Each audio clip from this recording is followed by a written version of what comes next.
a lot of the ups have come from the young guys, especially Nolan McLean, the young starting pitcher. So let's talk about him.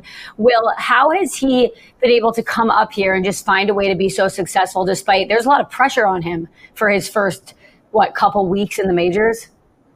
Well, he has thrown 6 games, and it looks like he has been around for 6 years the way he pitches, right? Like, he has the talent. That's no question about it. He has these 6 pitches. They're all really good. But just as important, he knows what to do each at bat. He has an idea of what a hitter is trying to do against him, and he's trying to exploit that. And he has the repertoire to do that. And he can play around. He can go through a lineup twice, 3 times, and a batter could see something different each time. He's that good, and when he has it going, he's just really, really hard to hit. And what's kind of gone under the radar is just his ability to just get ground balls too when he needs it. It's a guy who just knows what's at stake, I feel like. And to your question about just the pressure, he just knows how to deal with it, I feel like. I think he's relishing this opportunity in a way that just belies his age, because he's somebody who loves the competition, and we're seeing that in real time. So I think that he just has a strong idea of how to pitch and who he is as a pitcher. And he looks like a guy who's been here before, and it's what the Mets need, because he's playing stopper at the age of 24, and he's filling a role that they otherwise wouldn't have. Yeah, it's kind of like Nolan McLean, this young guy, is their ace right now, which is what I'm going to ask you, Pat. Do you think that Nolan is their best pitcher as of right now? And if the schedule lined up in a way where he could start game 1 of a potential wild card series, are you putting him out there? No question. If it does line up and you are able to manipulate the rotation in a way that Nolan McLean is your game 1 starter, I think you have to do it. I think at this point, after 6 starts, you are seeing exactly what this kid can be. And I think this start for me against the Tigers is probably what was most impressive, because the first 2 innings, he didn't have it by any means. And he admitted that.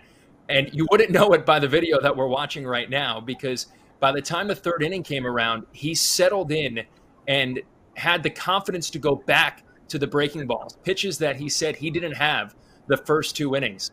For a guy that has been a full-time pitcher for a year and a half, he has an incredible makeup, and he's fun to watch, and you trust him right now. To say 6 starts is still a small sample size, yeah, I think that's pretty fair, but it's been 6 really consistent starts. And if that's what you're going to get from him in game 1 of a wild card series, I think you have to absolutely do it.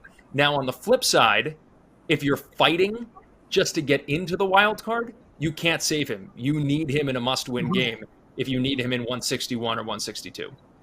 Yeah, that's why the Mets kind of have very little time to figure out the rest of their rotation, because he's the only one that looks really solid that you're like, okay, we can get a win if he's out there.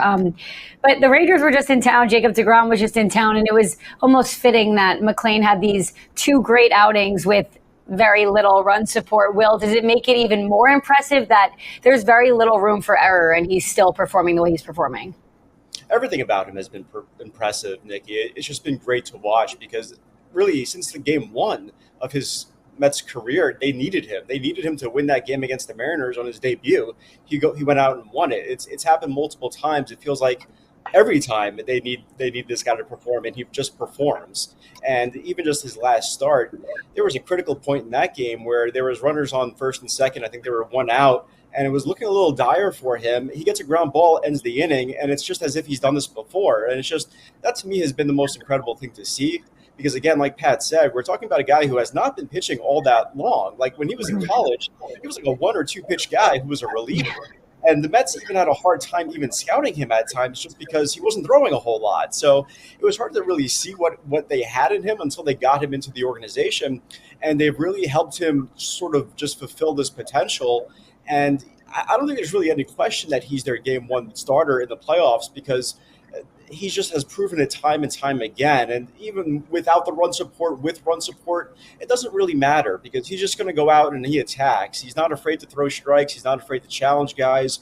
And even when those days where he doesn't have a pitch or 2, he finds a way. And I think those pitches come because he's just that good. But even if they don't, he's good enough with the other stuff to still produce a quality outing.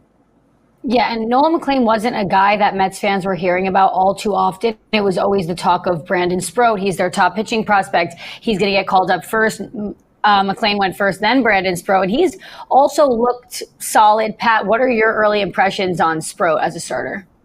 Really good. It's a small sample size again. It's been 2 starts, but the way he threw the ball the other day, I thought was really impressive. And to me, a big measuring stick is how a guy steps up in a spot when he is needed the most. And that is what he's done. He has started 2 games now that the Mets needed to win. Now, they haven't won those games, but he has put them in a position to win those games. And just getting a chance to talk to him prior to his start on Saturday, you got the sense that he's a guy that is very grounded, knows what he does well, isn't going to allow the moment to get too big for him. And I think the fact that he was tested in the minor leagues this season says a lot, because for so many of these guys, they were the best players on their team from the time that they were 5 years old, and they had never been challenged. They had never really failed. Now, we don't know what goes on in these guys' personal lives. Maybe they have had adversity that we're not familiar with. But Brandon Sproat faced adversity on the field this year in AAA and didn't get off to a great start, despite the fact that a lot of people expected him to be the first pitching prospect up when the Mets needed somebody. He wasn't the first. He wasn't the second. He wasn't even the third. But he's come up in a big spot. He hasn't allowed that to affect him, and he's just proven that he is supposed to be here. So I think it's been a really impressive job by Brandon Sproat so far. The stuff is really good, and he just seems like he's got the makeup of a guy that could really succeed at the big league level. Yeah, what you mentioned about his adversity, when I was in Cincinnati covering his debut, David Stern said that to me. He was like, the reason that we trust him so much is because he not only faced adversity in AAA, but in college he was demoted to the bullpen and had to work himself back out. So he has like that get right mentality. He knows how to face that adversity and get through it. So I think both of those guys are going to be good in the playoffs if the Mets can get there. Jonah Tong is a guy that he looked really good in his first start. Then he was like average, and then he had that really rough start where he couldn't make it through the first inning. Will, is it kind of safe to say maybe they rushed him and he's not big league ready, or do you think that last start was kind of a fluke?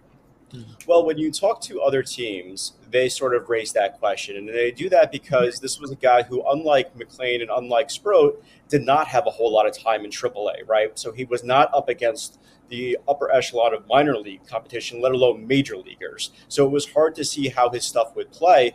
And what we're seeing and what we saw with the Rangers is when you have a distinct approach against him and you're taking that changeup and you're forcing him to be in the zone, maybe you can kind of get to him because he doesn't throw as many strikes as the other guys sometimes. So I think it's a fair critique and it's a fair question.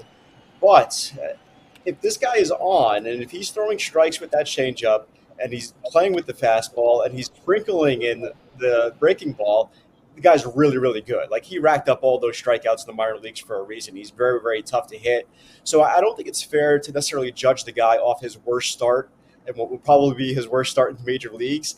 And you wouldn't want to judge him just off of one good start either. And this is kind of the situation that the Mets are in. I don't think it was something where they rushed him or they made the wrong move here or anything like that. I thought that it was the best move to promote him when they did, because they had to see what they had in this guy because he is that good. And I think that, unfortunately for them, they're in a situation where they're relying on all of these guys, and it's a spot where they shouldn't be in. And so it's a lot of pressure on these guys.